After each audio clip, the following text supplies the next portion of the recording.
How you doing, guys? It's James from Advanced In-Car Tech. Today we have been working on an Audi A4, so a B9 2016 new B9 chassis. So this is the facelift. It has been around for a little while, but this is all the new A4 style. Now this customer had rear factory sensors, but not optical, just audible.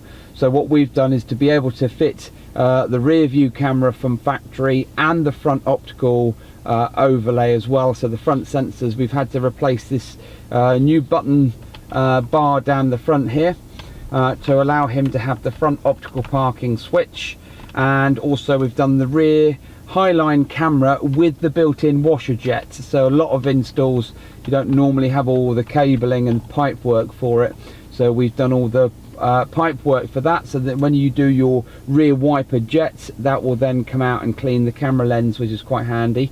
So we're going to just pop it into reverse. Excuse me. Take the handbrake off, and you've got this is Audi's new style now, which I almost prefer the older style where they had the full screen camera with the overlay, but they've decided to go down the road. I mean, this is a smaller screen in this car, so you've got the moving guideline, slightly, the sun's just gone in, so a slightly darker image, and you've also got the overlay for the parking sensors on the front and the rear. So if I just go into well, let's just go back into reverse.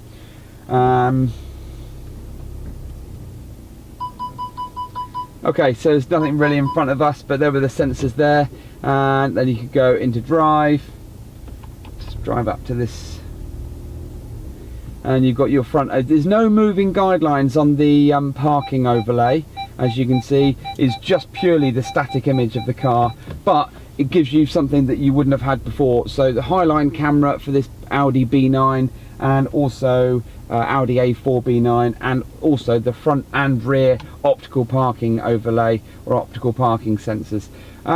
So yeah, thanks again for watching Advanced In-Car Tech. The website is www.advanced-incar.co.uk. If you've got a car like this and you want something done, then please get in touch. Cheers.